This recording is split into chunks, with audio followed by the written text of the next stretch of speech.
I said okay.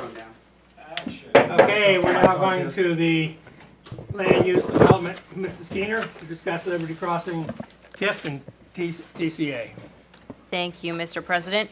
So we have known that this is coming for a while, a TIF out near Liberty Crossing, and NCA is something that we put into place a while back, which is a real value to the city.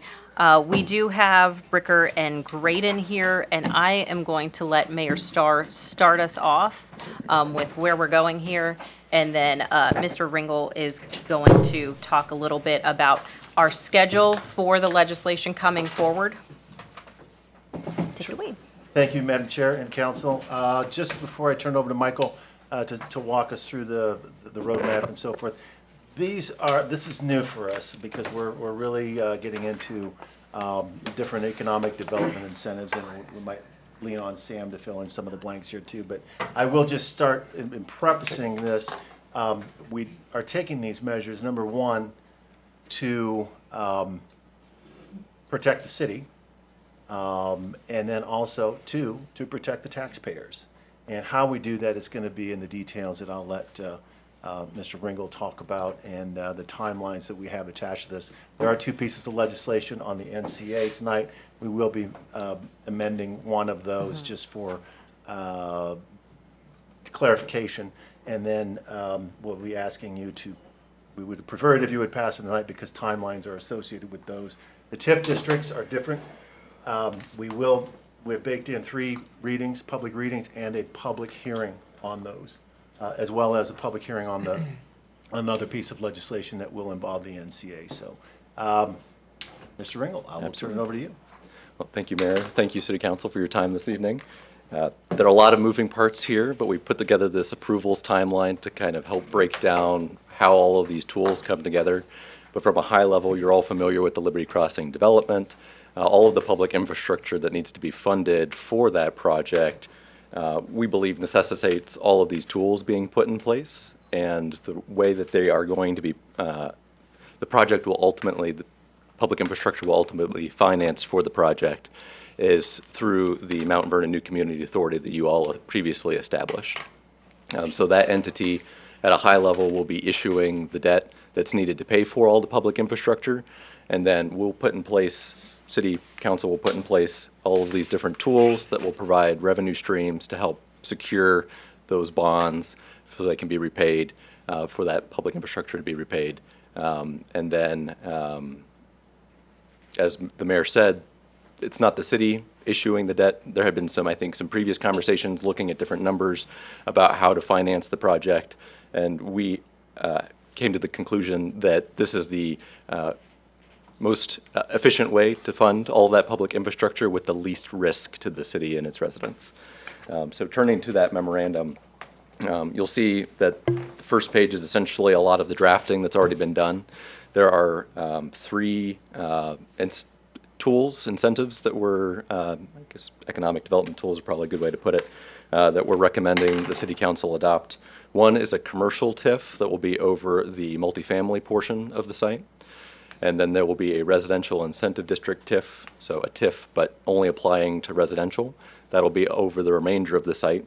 And then, of course, is the new community authority, which has community development charges that will help the city with its public infrastructure more broadly. So as part of all 3 of those tools being put in place, notices are required to be sent out. Notices are provided to the school district, the career center, and to the county commissioners. There's also a notice for the residential incentive district TIF that's provided to the property owner, although they asked for the incentive, so they're also aware that these incentives are being actively considered by council. If you'll turn to the second page, at the top of that page is the legislation, or the start of the legislation that we're asking you to consider tonight. So for the NCA, just like when we established the NCA initially with a piece of city-owned property, whenever there's an addition of property to the NCA throughout the city, it's the exact same process to add property as it was to establish it in the first place. So that means that there was a petition that was put together with the property owner's consent. The one emergency ordinance that we're asking for authorization tonight will determine that that petition's sufficient, that it has all of the economic development analysis, all of the public infrastructure information in it, which we've been working back and forth with the developer in the city for over a year now, making sure that that was finalized form. And then once that petition is formally submitted to the council for review and determine its sufficiency, there's a second ordinance that we're asking for emergency adoption tonight that would set a public hearing on the addition of Liberty Crossing to the NCA.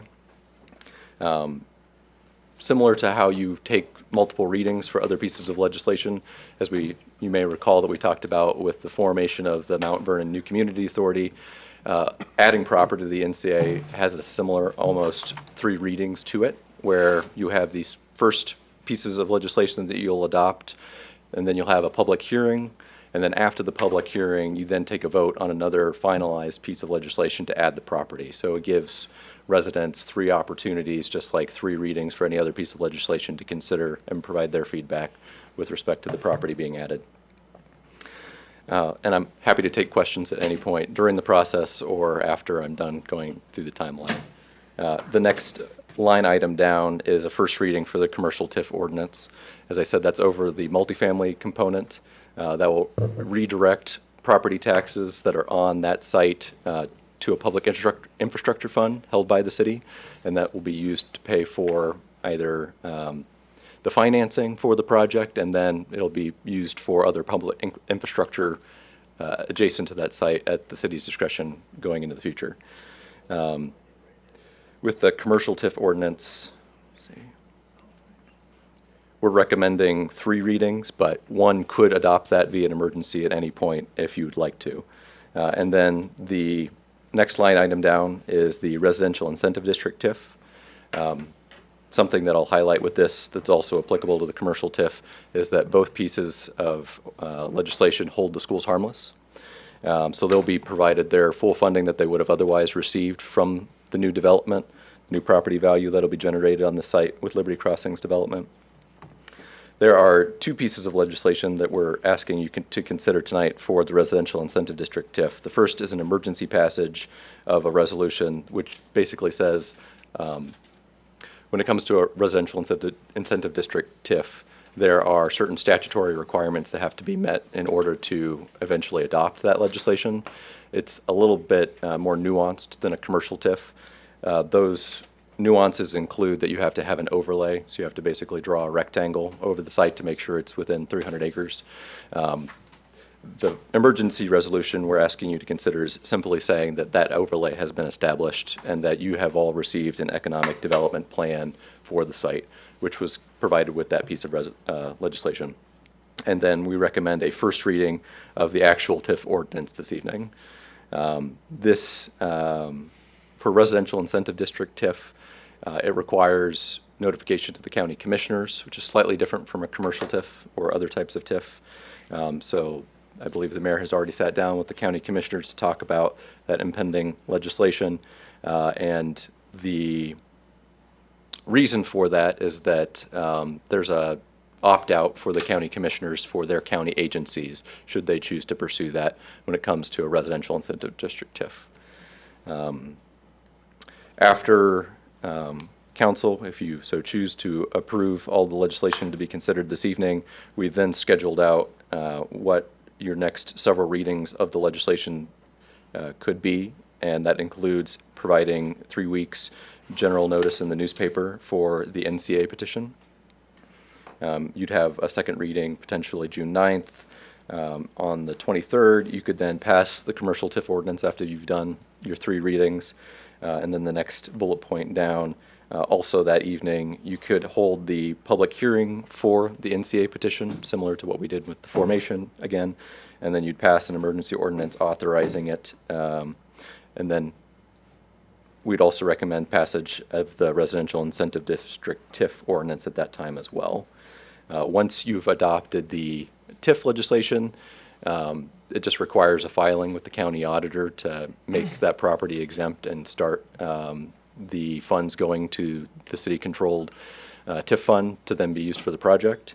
There'll likely be some additional agreements between the city and the developer and the new community authority with bond issuances from the new community authority to make sure all of the funds flow to the trustee that will ultimately probably be needed for holding the monies to pay the bondholders. And then the new community authority will meet potentially the week of June 23rd, and at that meeting, the new community authority will add the property into the NCA after, with your authorization, previously granted authorization, and will record a declaration on the property that shows that it'll have 4 mils of a community development charge for the remainder of the property being in the NCA. So lots of moving parts. This is probably the most economic development tools you'll see in one go, but they work harmoniously to help provide all of the revenue that we think is needed to help pay for the public infrastructure. Happy to take any questions. I have a question.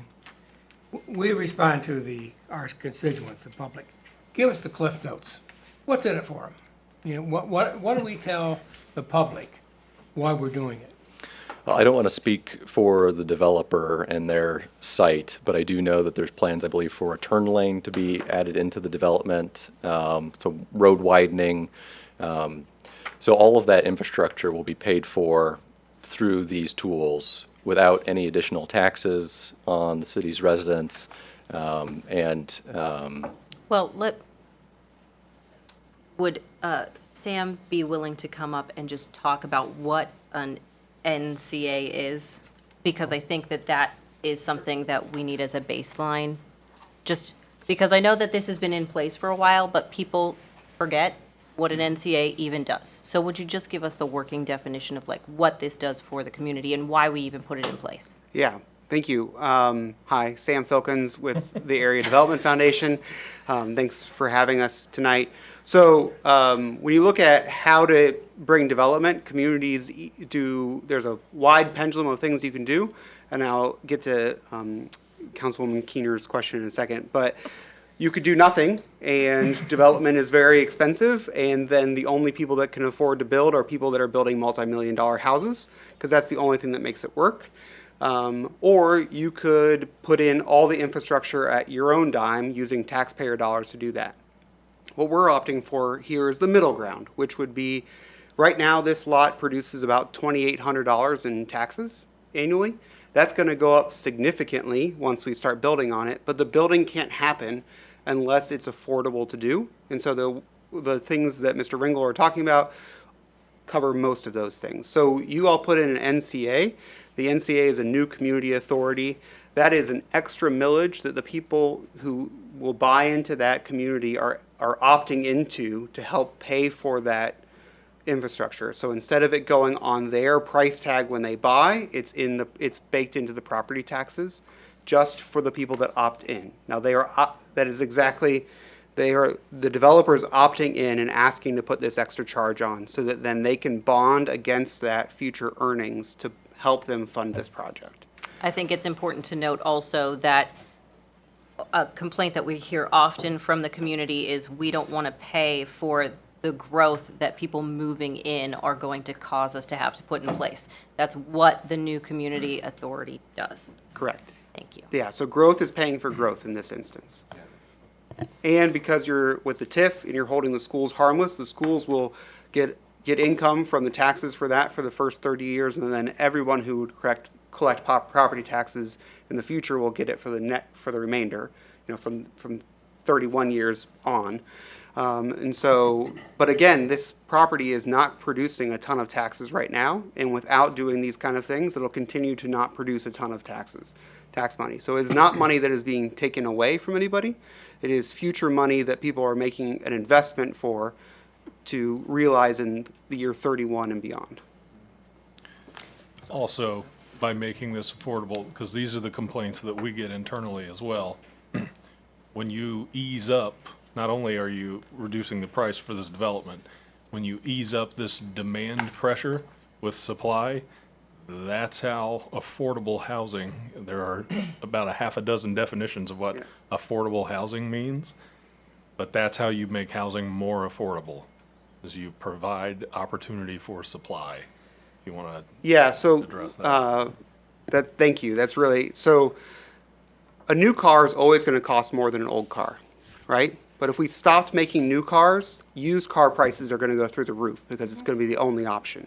So if we stop bringing new housing in, you're gonna see the existing housing gonna continue to go up in price because they can, right? So the lease rates are gonna go up, the sale prices are gonna go up because supply and demand dictates that they can get it, so they should be getting every dollar that they can.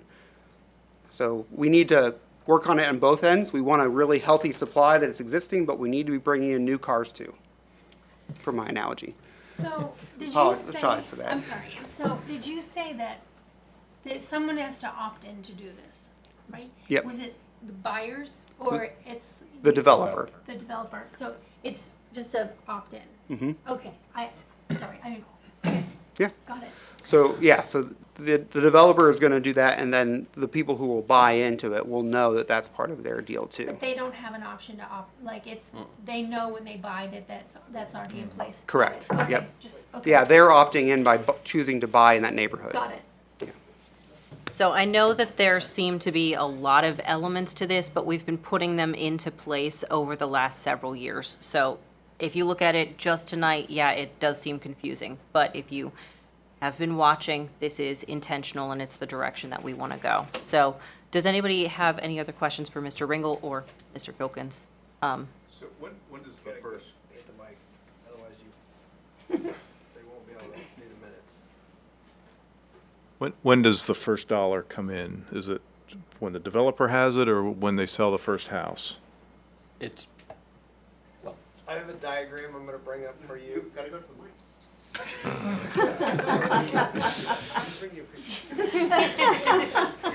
We'll just give everybody a mic.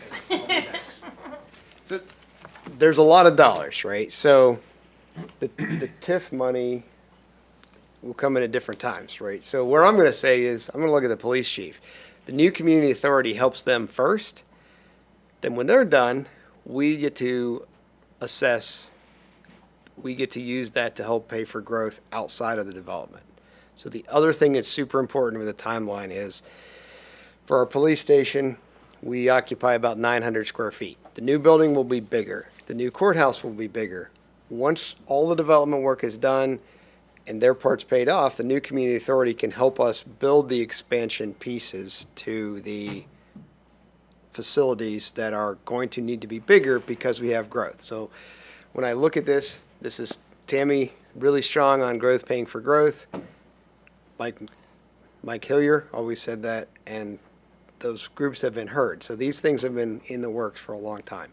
Maybe you can say it better as far as the TIF will send, part of the TIF will happen now, but part of it won't really kick in for quite a while. the real question that David asked was, when does the money come in? And the money comes in early because the NCA will be the guarantor for bonds that are being issued by the Columbus, not Port Authority, it's Economic Development. I think we might have an option for a private placement Yeah, as well. private but- placement of bonds. And so the money will come in early so that we can build the infrastructure. The costs, or the money that we're getting from the NCA fund or from the NCA levies and the TIF levies will then go to pay back the bonds over time.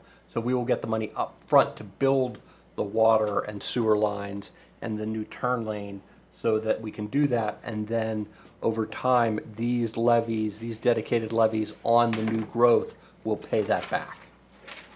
So we're way over time, but does anybody else have any other questions? Just to confirm, like tonight, we need to try, it's important for us to pass a couple of these. So I believe, and Mayor, correct me if I'm wrong, we will need to pass 2025-56 because that is the Is that the resolution? overlay.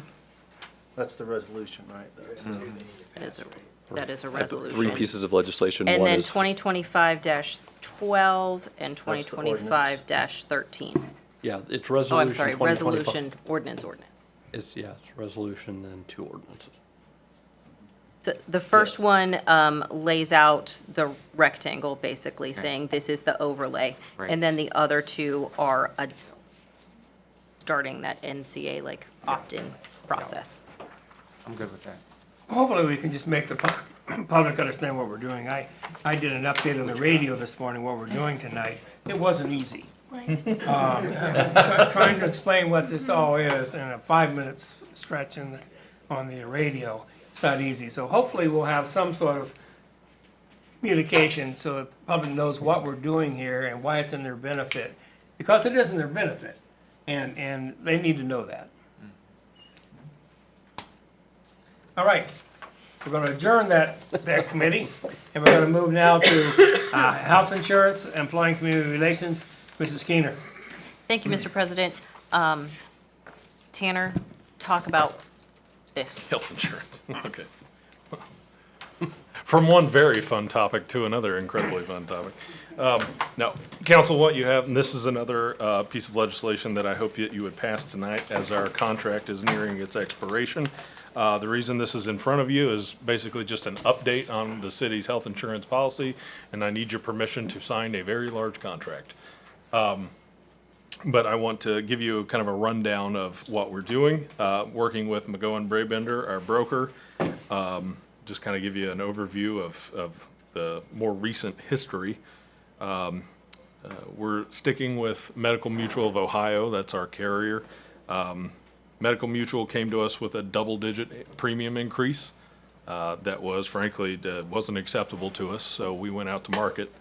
You made that tough decision after communicating with some internal folks and making sure that we notified all the unions of what we were doing. We truly only received, and I do this with great caution, I say this, but we received only 2 serious considerations, which is concerning to me, and I'll kind of get into that in a second, but we're still going to see roughly, even after going out to market, a 7.89% increase in premiums. But however, like last year, we're going to add more benefits and provide more choice for healthcare.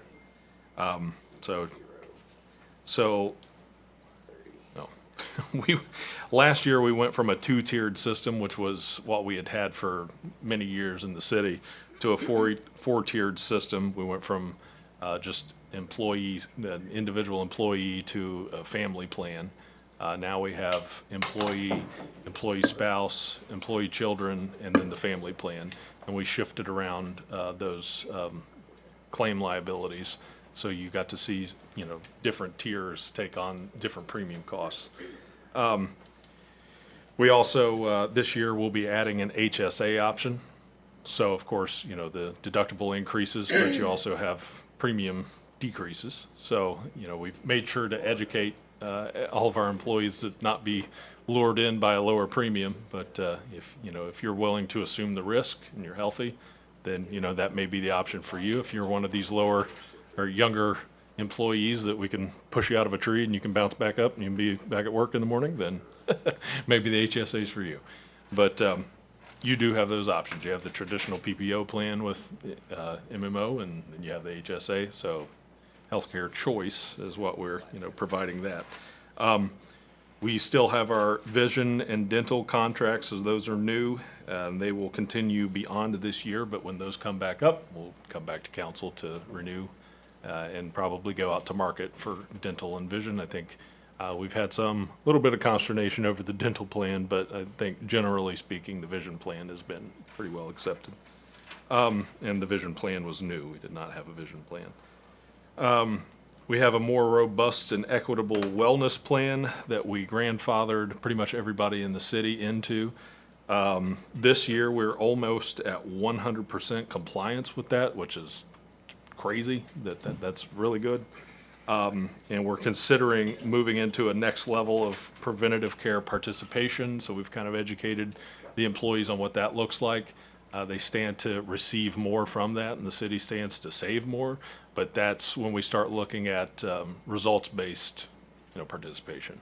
So we moved away from that and just went solely into, participation to receive any sort of benefit. But if we switch to results-based, then it gets a little bit different, right? Something else that we're adding this year is enrollment management services, EMS. I try to explain what enrollment management services is, because if I just say EMS, you're like, oh, thought we already had that. Enrollment management services is a team that comes in and explains the various options to folks. So if they, if you're married and you have a spouse that has health care, if you're looking at, certain benefits that maybe our coverage doesn't provide, but your spouse's does, maybe it's more beneficial to get on your spouse's plan instead of ours, or vice versa. If you have certain needs that our plan covers that your spouse's doesn't, you can get on our plan. Or if you're a veteran and there are veteran plans that are more beneficial. Or if you're retiring and you'll be retiring mid-year and you want EMS to assist you in Medicare, that kind of transition, then they will help you do that instead of waiting until you retire and you don't have the assistance. So different things like that. It's just a service to our employees. You can accept it. You don't have to accept it. Which one?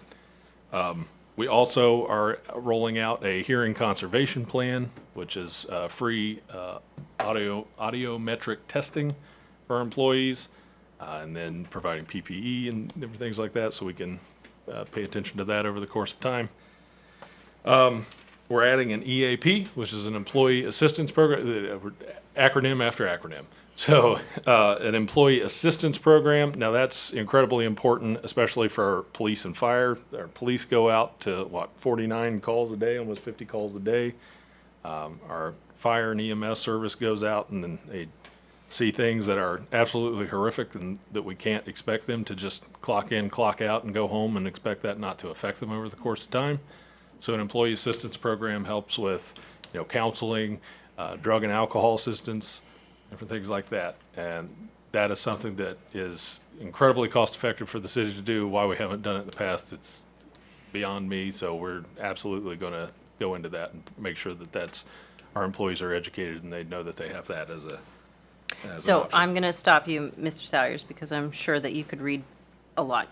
But we only have 10 minutes before council starts, and I do want council to have a break. I plan to bring this to its third and final reading because we are about to run out of our contract with healthcare coverage, and I think that it's important to move this forward for our employees. Works for me. All right. You said We're 2 joining minutes. that committee. We're now in recess until 7:30 PM when we begin the legislative portion of the meeting.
7:30 p.m. We're going to call the legislative portion of Mount Vernon City Council for May 12th to order. Mr. Hill, please call the roll.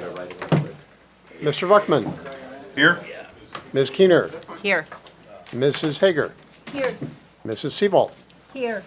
Mr. Severance. Here. Mr. Mahan. Here. Mrs. Woods. Is there a motion to excuse Mrs. Wood? So move. Second. Second. And moved and seconded. All in favor, say aye. Aye. Opposed, nay. She is excused. The invocation this evening will be given by Lucian Baker from Christ the King Church and also a Mount Vernon Police Department chaplain. We appreciate you coming tonight. We also appreciate you being a chaplain for our police department. Please rise to the invocation and remain standing for the pledge. My Father in heaven, Lord, it's again by your will that you allow us the privilege just to call upon the name that is above every other name. Lord God, I would ask you to look down upon this assembly, and Father, that you would give them wisdom as they try to do the business of our city. Lord God, I pray, Father, that you would keep them all very, very close to your understanding, Father, that the things that we do, the plans that we make, might be pleasing in your sight, and that you, Lord God, would send down a blessing. For we ask it all in the name of our Father, and the Son, and the Holy Spirit. Amen. Thank you. Pledge allegiance to the flag of the United States of America and to the republic for which it stands, one nation, under God, indivisible, with liberty and justice for all. Thank you, Chaplain. Council, in your packets are the minutes from the April 28th meeting. Are there any additions or corrections? Not, I'd ask for a motion for approval. So moved. Second. Then moved and second, they be approved. All in favor, say aye. Aye. Opposed, nay. They are approved. Mr. Hill, any petitions or communications? There are none. And liquor control licenses, I see none. Or proclamations. We do have one person speaking on matters of city concern. That's a quarterly update from the Knox County Public Health Department. Zach Green, our commissioner. Thank you, Mr. President. Good evening, council. I hope everyone's doing well. It's hard to believe it's already been 3 months since I was last before you. I think Rob made that very clear as soon as I walked in, so I appreciate that. In regards to the quarterly statistics in front of you, I do have a correction on the 43050 deaths. The 27 out of city reflected there actually should be 72. It looks like my EPI potentially flipped those numbers, so I just wanted to bring that to your attention. As always, if you have any questions in reference to those data sets, please just let me know. Attached also is our 24 annual report. That was presented to our district advisory council back in March, but I figured for those that potentially have not seen that, I know Knox Pages did a good job presenting that, but make sure you guys all had a hard copy. So as you look through that, any questions, please let me know. We are still considered in an outbreak period as we continue to navigate measles. We have had 20 confirmed cases at this point in time. As of, say, about 5 o'clock this evening, we do not have any known active cases within the jurisdiction of Knox County. So we'll continue to monitor that. Our outbreak period, assuming that there's no additional cases that come forward, will expire on the 29th of May. I do not want to underestimate the aspect that I said knowingly, right? So there could be cases that we're not aware of. And two, as we continue to deal with wedding season, travel, knowing the potential impacted areas near Knox County, particular Ashland, Richland, Holmes County, it is likely that we will continue to navigate outbreaks, or at least clusters thereof, going through the summer months. So I don't want to short sell that, but at this point in time, to the best of our knowledge, we do not have any active cases of measles. We continue to provide outreach clinics. We have opportunities at all our medical facilities as well, offering MMR. As we continue to navigate the outbreak, I have extended all our administrative fees for those vaccines to be waived until at least July 1st at this given point in time. So the $15 administrative fee for the MMR has been waived in an effort to hopefully continue to provide and eliminate barriers to this vaccine. Wastewater monitoring, we continue to leverage Mount Vernon City to monitor surveillance opportunities looking at watershed. I will tell you, since some of the executive orders from our federal government, 2 out of the 3 sites within Knox County have now been removed. So Little Delaware and Gambier were also online due to those cuts at the state level. Mount Vernon is the only site currently serving Knox County. All right. So that is obviously concerning, but ODH, Ohio Department of Health, continues to offer those opportunities not at a cost at a local level. We continue to monitor for RSV, norovirus, influenza, and COVID. So hopefully we can get some additional tests online, but it is concerning knowing coming out of a pandemic, one of the best tools in prevention was our wastewater, and that was one of the very first things that were cut. Our environmental health staff will be going live with the new platform to go out and do inspections. We look forward to EHGov coming online over the next quarter. We are actively pursuing a community health worker, which is a layperson to get out in the community to bridge some of those gaps and creating access to care. Our goal is to continue to bring on community health workers to meet the community where they are. We did apply for a $500,000 grant through HRSA. Obviously, with the fact that the federal government's kind of on a freeze right now, we don't have high hopes, but they said they're still going to process applications. So if we are able to secure that funding, we'll onboard additional community health workers along with our primary nurse, Natasha Lester, who's doing a lot of our senior health and wellness and getting out into the community. This would just be another asset to go along with Natasha and all her efforts. Dr. Brian Barquette, he is a psychiatrist out of the Granville area. He focuses primarily on trauma and neurological response, so how your neurofeedback based off the trauma and how your brain operates. In collaboration with Mental Health and Recovery, we are able to get Dr. Brian Barquette here on site at 206 South Mulberry Street. He went live at the first, I think it was first or second week in April, offering those services to all our first responders at no cost. So for those individuals that show up each and every day, put themselves in situations that most of us would run from, this service will continue to pay dividends for those individuals that are impacted due to the job in which they have to do. Our new CEO, she's been with us just over 3 months. Shauna Schott, I think when I was here last time, it was her very first day. She's still with us, which is awesome. She hasn't ran away. So Shauna's doing a great job, especially in the short period of time she's been here. We continue to work on our quality initiatives, in particular PCMH, to be more accredited in regards to our quality. National reaccreditation efforts are underway. We should be submitting for that reaccreditation in the next couple months, I would say, throughout the summer. We have 2 more measures left to be able to accomplish that. That'll put us on another 5-year national accredited cycle. And lastly, Mr. Dan Brinkman, thank you for your board servitude. Thank you for stealing him from me, Sadie. Appreciate that. Dan, you did a great job, man. Appreciate you. And Mayor, thank you for our new incoming, Ms. Breckler. So she will be starting with us in May, and we look forward to next week. So thank you for that. Appreciate it. I'll entertain any questions you guys have. It's just so the public's clear on the measles vaccine after the age of 1. Is that correct? Well, considering the fact that we are deemed an outbreak area, the updated guidance would show that you can receive your initial dose, we call that dose 0, between 6 months and 11 months. It does not go towards their 2-dose series just because of the potential threat within the area. As that potentially would expire at the end of the May, we will ask a series of questions that would be pertinent to that family and their desire. And our medical director has already made it clear that if a family member would like to receive that initial dose, dose 0 is what we're calling it, from 6 to 11 months, that we would be authorizing that if we felt the risk level was high enough. But typically it's 12 months to 18 months and then your second dose. Second one is when?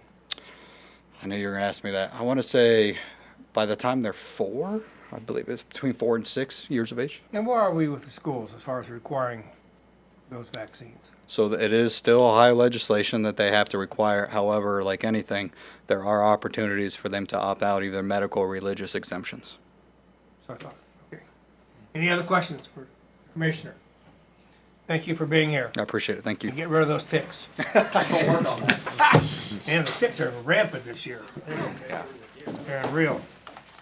Council, in your packet are the legislative portion of the meeting. You received that by email. Are there any additions or corrections to the legislative agenda?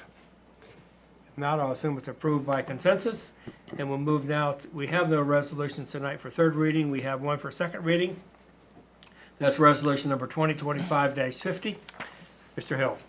Resolution number 2025-50, a resolution authorizing and directing the Safety Service Director to accept the proposal and enter into an agreement with Medical Mutual for the provision of 2025-2026 medical health insurance coverage and declaring an emergency. Mrs. Skinner. Thank you, Mr. President. I move to suspend the rule requiring 3 separate readings and take Resolution 2025-50 to its third and final reading. Second. Been moved and seconded for the suspension of the rules. Any discussion on the suspension? Mr. Hill. Mr. Ruckman. Yes. Ms. Keener. Yes. Mrs. Hager. Yes. Mrs. Seaval. Yes. Mr. Severns. Yes. Mr. Mahan. Yes. Mrs. Woods. The rule is suspended. Mrs. Skinner. Thank you, Mr. President. I move to adopt Resolution 2025-50. Second. Been moved and seconded for the adoption of this resolution. Any discussion? Mrs. Skinner. Thank you, Mr. President. I think that Mr. Salyers walked us through what is happening with this and the importance of re-upping our health insurance for our employees, so I think it's really straightforward. Any other questions, council? Mr. Hill. Mr. Ruckman. Yes. Ms. Keener. Yes. Mrs. Hager. Yes. Mrs. Seaval. Yes. Mr. Severns. Yes. Mr. Mahan. Yes. Mrs. Woods. The resolution is adopted. We now move to resolutions for first reading. We have several. The first one is resolution number 2025-53. Mr. Hill. Resolution number 2025-53, a resolution approving the reappointment of Lacey Filkins to the Historical Review Commission of the City of Mount Vernon, Ohio, for a 5-year term and declaring an emergency. Mrs. Skinner. Thank you, Mr. President. I move to suspend the rule requiring 3 separate readings and take Resolution 2025-53 to its third and final reading. Second. Been moved and seconded for the suspension of the rules. Any discussion on the suspension? Mr. Hill. Mr. Ruckman. Yes. Ms. Keener. Yes. Mrs. Hager. Yes. Mrs. Seaval. Yes. Mr. Severns. Yes. Mr. Mahan. Yes. Mrs. Woods. The roll is suspended. Mrs. Skinner.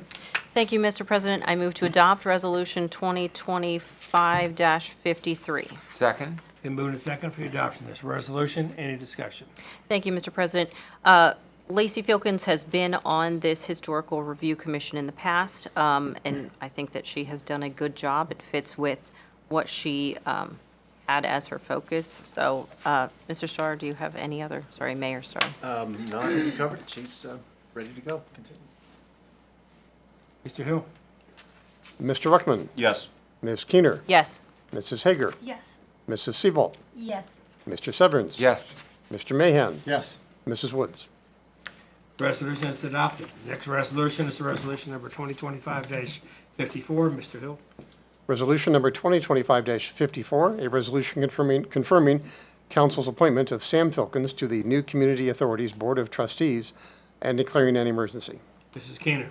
Thank you, Mr. President. I move to suspend the rule requiring 3 separate readings and take Resolution 2025-54 to its third and final reading. Second. Been moved and seconded for the suspension of the rules. Any discussion on the suspension? Mr. Hill. Mr. Ruckman. Yes. Ms. Keener. Yes. Mrs. Hager. Yes. Mrs. Seaval. Yes. Mr. Severns. Yes. Mr. Mahan. Yes. Mrs. Woods. The rule is suspended. Mrs. Skinner.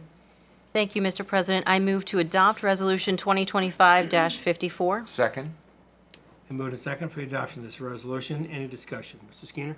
Thank you, Mr. President. This is a replacement of Jeff Gotke's unexpired term on the new Community Authority, which we are talking a lot about tonight, by Sam Filkins. I think this is a logical replacement since he is now the president of Area Development Foundation. Mayor Starr, anything additional? Just we'll have to turn around and do this again in August when the term expires. So thank you. Practice run. Yeah, we're just trying these out. See how. And not just because he's married to Lacey. Yeah. See if we want to keep him. Mr. Hill. Mr. Ruckman. Yes. Ms. Keener. Yes. Mrs. Hager. Yes. Mrs. Seaval. Yes. Mr. Severns. Yes. Mr. Mahan. Yes. Mrs. Woods. The resolution is adopted. Next resolution is resolution number 2025-55. Mr. Hill. Resolution number 2025-55, a resolution confirming council's appointment of Doug Brenneman to the new Community Authorities Board of Trustees and declaring an emergency. Mrs. Skeeter. Thank you, Mr. President. I move to suspend the rule requiring 3 separate readings and take Resolution 2025-55 to its third and final reading. Second. Been moved and second for the suspension of the rules. Any discussion on the suspension? Mr. Hill. Mr. Ruckman. Yes. Ms. Keener. Yes. Mrs. Hager. Yes. Mrs. Seabolt. Yes. Mr. Severns. Yes. Mr. Mahan. Yes. Mrs. Woods. The rule is suspended. Mrs. Skeeter. Thank you, Mr. President. I move to adopt Resolution 2025-55. Second. Been moved and second for the adoption of this resolution. Any discussion? Mrs. Skeeter. Mayor? Sure, I'd be happy to. Doug Brenneman is, some of you may know, is with Brenneman Lumber. He's very well ensconced in the philanthropy and community projects within the city of Mount Vernon. He's very active, and I spoke with him, and as you all know, we're going to be experiencing some additional meetings with the new community authority, and Mr. Brenneman was very happy to join once we explained everything to him, and is anxious to get started. Any other discussion? Mr. Hill. Mr. Ruckman. Yes. Ms. Keener. Yes. Mrs. Hager. Yes. Mrs. Seabolt. Yes. Mr. Severns. Yes. Mr. Mahan. Yes. Mrs. Woods. The resolution is adopted. Next resolution is resolution number 2025-56. Mr. Hill. Resolution number 2025-56, a resolution delineating an overlay in relation to the proposed Liberty Crossing Incentive District within the city of Mount Vernon, Ohio, and adopting a written economic development plan as to same, setting the time and place of a public hearing, authorizing and ratifying the giving of notice to the Mount Vernon City School District, the Knox County Career Center, and the Board of County Commissioners of Knox County, Ohio, all pursuant to Ohio Revised Code Section 5709.40C and its related rules and laws, and declaring an emergency. Mrs. Skeeter. Thank you, Mr. President. I move to suspend the rule requiring 3 separate readings and take Resolution 2025-56 to its third and final reading. Second. Been moved and second for the suspension of the rules. Any discussion on the suspension? Mr. Hill. Mr. Ruckman. Yes. Ms. Keener. Yes. Mrs. Hager. Yes. Mrs. Seabolt. Yes. Mr. Severns. Yes. Mr. Mahan. Yes. Mrs. Woods. The rule is suspended. Mrs. Skeeter.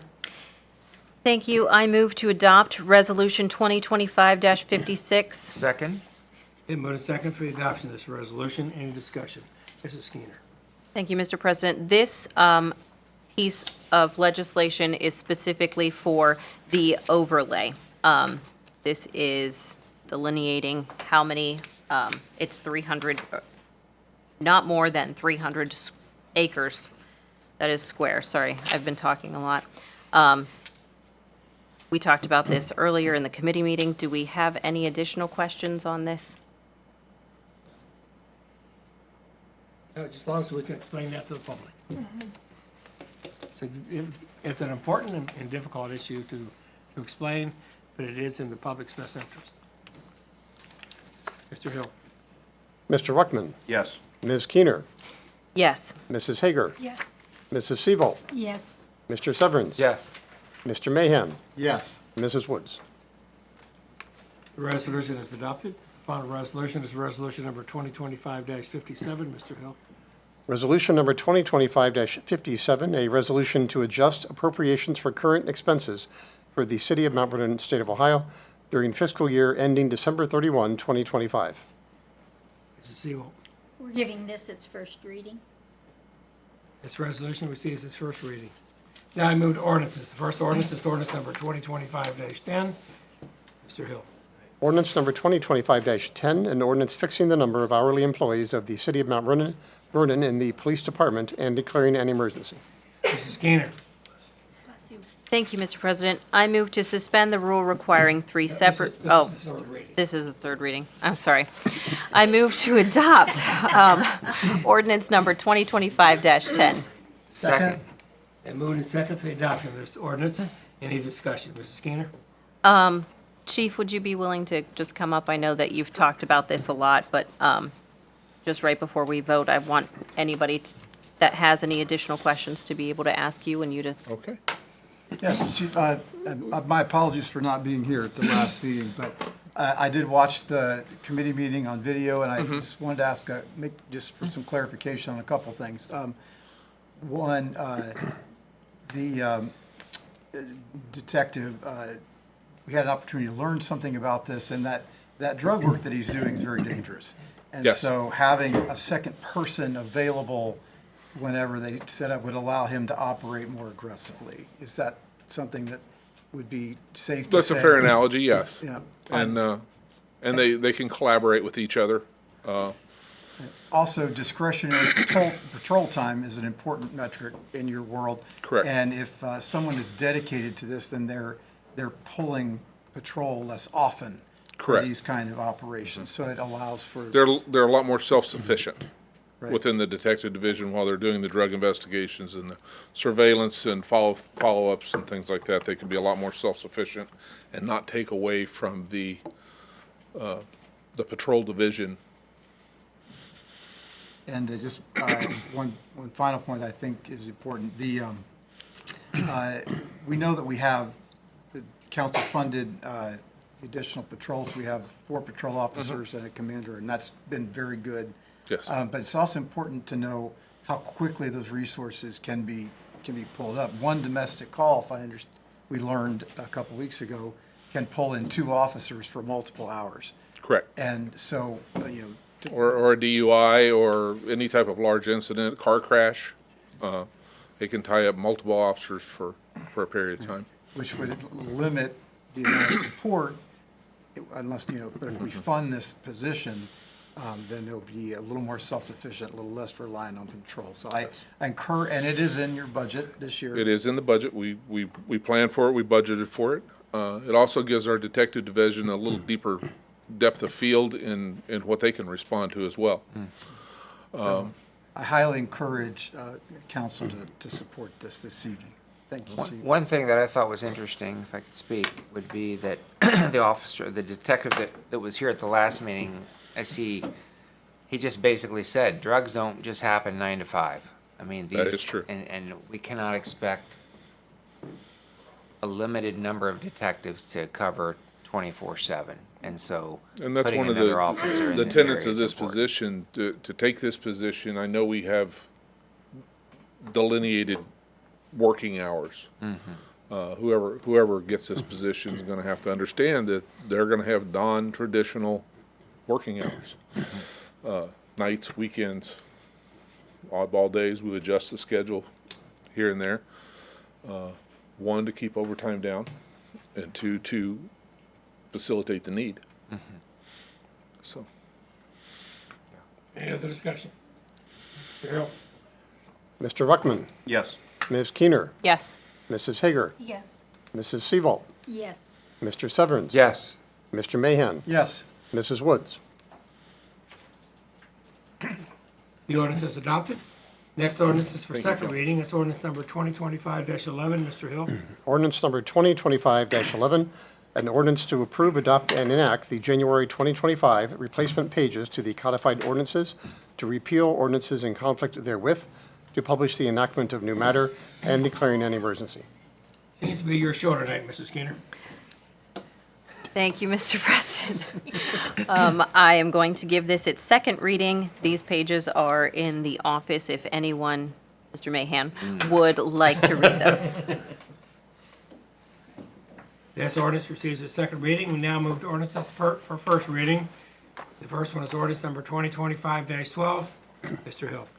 Ordinance number 2025-12, an ordinance authorizing the execution and delivery of a petition adding territory to the Mount Vernon New Community Authority District under Ohio Revised Code, Chapter 349, and declaring an emergency.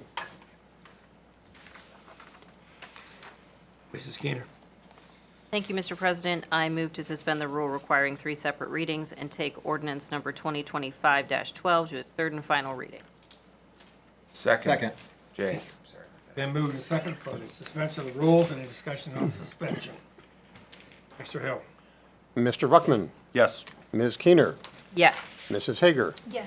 Mrs. Seaval, Yes. Mr. Severns, Yes. Mr. Mahan, Yes. Mrs. Woods. The rule is suspended. Mrs. Skinner? Thank you, Mr. President. I move to amend ordinance number 2025-12. Sorry, there's a lot going on. There are a few corrections that do need to be made just for our sake. In the second paragraph down where it says RJM Land Development LTD has acquired, it will be reading Liberty Crossing MDG LLC. And, sorry, I'm reading three different pieces of paper, and MTV 332 LLC have acquired. So that will be corrected. There will be three parcel numbers.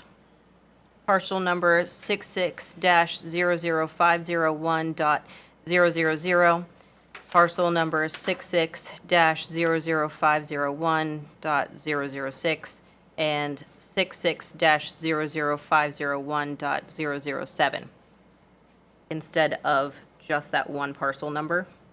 And further down in that same paragraph 2, again where it says RJM Land Development LTD, it will read as above, the Liberty Crossing MDG LLC and MTV 332 LLC.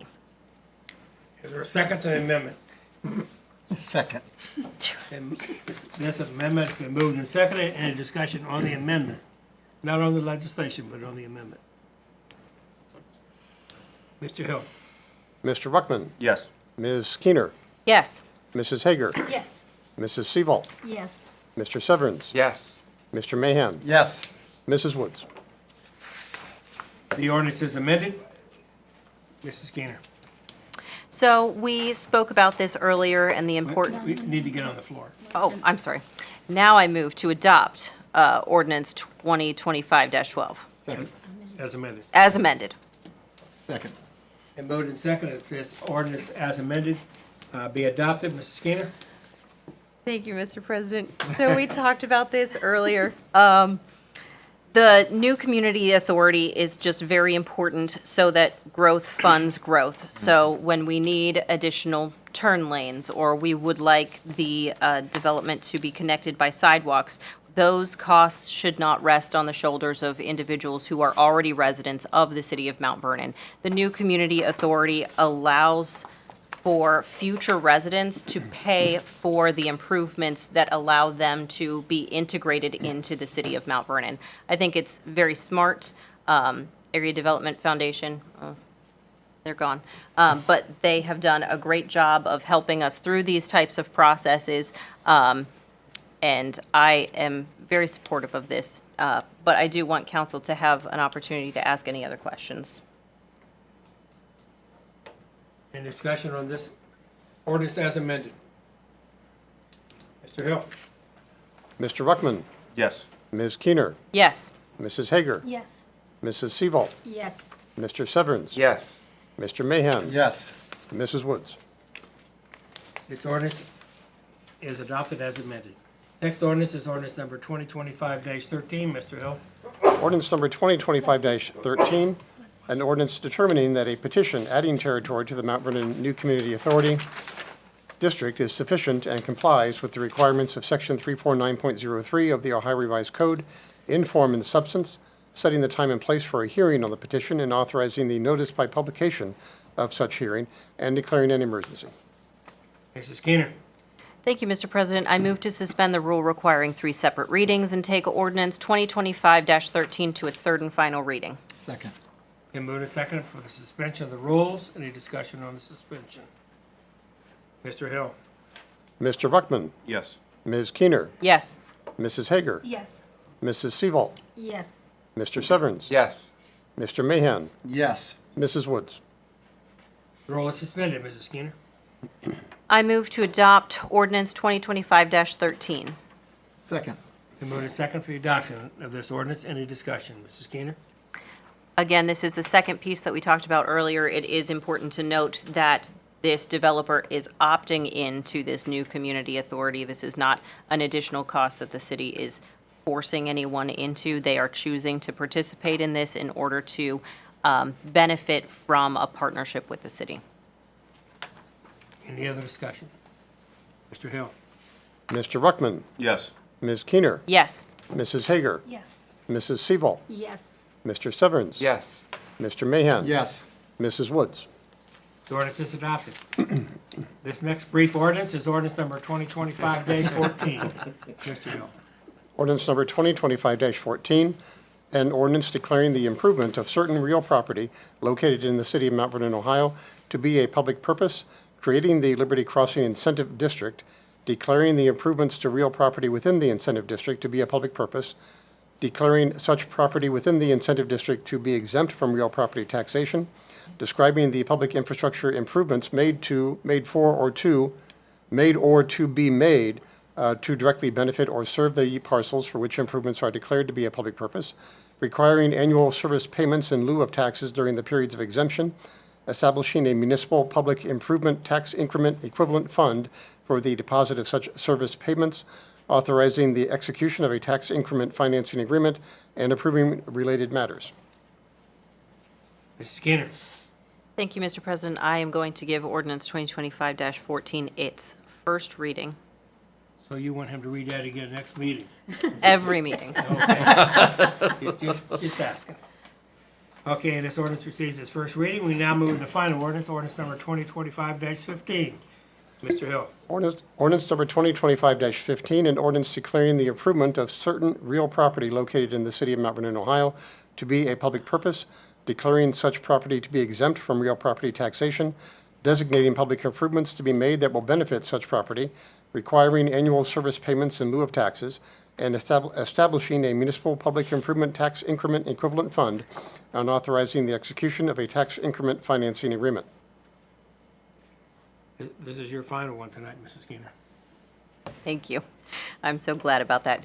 I am going to give ordinance 2025-15 its first reading this evening. This ordinance also receives its first reading. That concludes the legislative portion of the meeting. We now move to remarks of administration. Mayor Starr. Thank you, Mr. President and Council. Boy, you ran the table tonight, Amber. Well, you're gonna have to cash in a favor with Tammy. Now, Yeah, I think. yeah. Anyway, well done. I know, Council. This is there's a lot of moving parts here. This is all new stuff. It's but it is something. I think again, when we start talking about TIF districts and new community authorities and everything, we're looking at creative ways to pay for infrastructure on new developments, and also to be able to help support the infrastructure that continually and currently needs to be fixed as well. And so these are ways that we do that. And if you remember from the when Commissioner Jeff Fix was here, when we had the combined, he was preaching. NCAs are the way to go on new developments. This is something that they've worked on in Fairfield County to help pay for the cost of housing and so forth. By also doing this, you keep housing costs down, and that makes it easier for people to buy a home. Some of the pricing out here may be higher than some people's taste, but that opens up opportunities. We will see some moving around, and we already are with the market rentals and so forth. And so it's exciting to see that, and I think we're going to see a lot more activity happen, and do appreciate your swift action tonight, and we'll have more to discuss as we when we start having the public hearing and moving on to the other readings on that. So anyway, well done. Thank you for hanging with us as well. And just two other things I wanted to mention that I want the water park pre-sales are going very well for memberships. We're very happy about that. They will be opening on Saturday the 24th. And we will also have our grand opening for Captain Hunter's Landing on Saturday, May 24th from 10 to 1. It will be a pirate-themed activity. We will have more information for everybody there, but mark your calendars and come on out. It's going to be a good time. So thank you, Mr. President. That's all. All right. Mr. Sayers. Want to welcome on her first day Elizabeth Turner, our new HR director. She started today. And I just want to thank City Council. We've done a lot of big, bold things this year, and there's more big, bold things coming. So just off the top of my head, we've had our kind of like a first reading, read through, if you will, of the solid waste haulers regulations. We're kind of upgrading. That's currently in the Utilities Commission. If anybody would like to get on and see that, then send your comments in. We're going to maybe make some little amendments to that and then pass that through the Utilities Commission on to council. It'll get its 3 readings, and then we want to make sure that we upgrade that and modernize that. We're looking at permitting deer hunting within the city limits, the archery hunting, so to control that tick population there. You know, right now we're going to work with Austin Levering first. That's our ODNR wildlife officer, and make sure that we're complying and utilizing other communities that have already done this and done this successfully. So we won't be the first, and we're going to take R&D, right? Rip off and duplicate the successes everywhere else. So we've got a lot of things in the hopper, and things that are really going to benefit the city and make us an attractive place to live, work, and play. So thank you, council, for working with us on that, and we look forward to keeping Is that that up. bow, that bow only? Bow only, Bow only. yeah. That's Yeah. the question we're gonna get. Yep, just bows, sorry. Yeah. Mr. Stoller. Nothing tonight, Mr. President. Mr. Brinkman. Nothing tonight, thank you. Mr. Braun. I have nothing, thank you. Mr. Severance. Nothing tonight, thank you. Mrs. Sebo. Nothing tonight, thank you. Mrs. Keener. I've talked plenty, but Yes. You're over your time limit. I am. Mr. Mahan.